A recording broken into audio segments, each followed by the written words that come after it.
எதுக்கு இதை சொல்ல வரேன்னா, இந்த கேள்வியே முதல்ல தப்பு. தௌஹீத் ஜமாத் நீங்க சொன்னால திருமறை குர்ஆன்ல சொன்னோமா ஹதீஸ்ல சொன்னாங்களா? அதான் வஹீல இருக்கா இல்லையாங்கிற சப்ஜெக்ட். வஹீல இருந்தா ஏத்துக்கு சமயம் ஆத்தா நான் ஒத்திக்கிறோம் கண்ணையும் தலையிலையும். அப்படித்தான் போகணுமே தவிர பிஜே தௌஹீத் ஜமாத் சுன்னத் சப்ஜெக்ட்ல கிடையாது. இதெல்லாம் பிஜே நீங்க தான் பெருசா மதிக்கிறீங்க, சரிதானா? அவர் ஒரு ஆய்வாளர், அவ்வளவுதான். எங்க ஈமான நீங்க குறைப்படுத்துறீங்க. எது கேட்டாலும் என்ன செய்யறீங்கன்னா, என்னமோ தௌஹீத் ஜமாத்துல இருக்கவங்க பிஜே ஈமான் கொண்ட மாதிரி. அப்படிலாம் ஈமான் கொள்ளல. எங்களுக்கு குர்ஆன் சொல்லித்தான் ஈமான் கொள்றோம், ஹதீஸ் சொல்லித்தான் ஈமான் கொள்றோம்.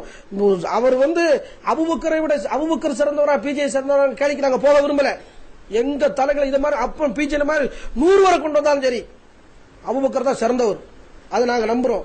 அபூபக்கர் பிஜேயும் போய் நாங்க கம்பேர் பண்ணவே மாட்டோம். கம்பேர் பண்றதே தப்புன்னு நாங்க நினைக்கிறோம். அவ்வளவு ஒரு ஈமான் உடையவர்கள் அபூபக்கர்.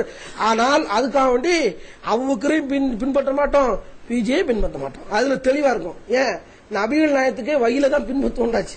நபிகள் நாயத்தை 2ஆ பிரிக்கும் போது இவங்களை கொண்டு அவர் சொல்றாரு, அவ்வளவுதான். அவர் ஆய்வு பண்றாரு அப்படிங்கிறது சொல்லிக்கலாம், அவ்வளவுதான். எங்களுக்கு மூலமொழியில் ஆய்வு செய்யற அதிகாரம் எல்லாருக்கும் கொடுக்கப்படல, எல்லாரும் அதுக்கான வாய்ப்பு இல்லைங்கிறதுனால அதுல நியாயம் அநியாயம் என்ன இருக்குங்கிறத வச்சு நாங்க பின்பற்றுவோமே தவிர அவர் சொன்னாங்கிறதுக்காண்டி ஒரு கருத்தை ஏத்துக்கிட்டோங்கிற ஒரு கருத்து தப்பு. எல்லா சபையிலையும் பதிவு வைக்கிறோம் இன்ஷா அல்லாஹ். அதுக்காண்டி நாங்க இஸ்லாத்துக்குள்ள வரல, சரிதானா? பிஜேக்கு அப்ப ஷாபி ஹனபியை தூக்கி போட்டோம். இந்த பிஜே யாருன்னு இதுதானே? பிஜே ஷாபி எனக்கு என்ன பெரிய ஷாபி ஹனபியோட பிஜே பெரிய ஆளா? ஷாபி ஹனபி பிஜே உங்களுக்கு மார்சலா படிக்காதனால ஷாபி ஹனபி உங்களுக்கு தெரியல. ஹனபியை தூர விடுங்க. ஷாபியோட பிஜே பெரிய ஆளா? அவங்க சுமக்க போய் தாங்க இங்க கிடைச்சிருக்கு மார்க்கம். அப்படி சுமந்தவர்கள் தோல்ல சுமந்து இன்னைக்கு இந்த ஹதீஸ்களை எழுதி கொடுத்துருக்காங்க. வரலாறு படிச்சா அப்படி வாழ்நாள தொலைச்சிருக்காங்க அந்த இமாம்கள். ஷாபியோட பிஜே சின்ன ஆள் தான். ஷாபியை போடான்ட்டு இந்த பிஜே என்ன பெரிய மேட்டரா? அதனால பிஜே எங்களுக்கு மேட்டர் இல்ல, அல்லாஹ்வுடைய தூதர் மட்டும் தான் எங்களுக்கு மேட்டர். அது சொல்லிக்கிறோம் சபையில. இழிவுபடுத்துறாது, எங்களுடைய ஈமானை இழிவுபடுத்துறீங்க. ரொம்ப ரொம்ப வேதனையா இருக்கு. நிறைய பேர் இப்படி கேட்கறாங்க.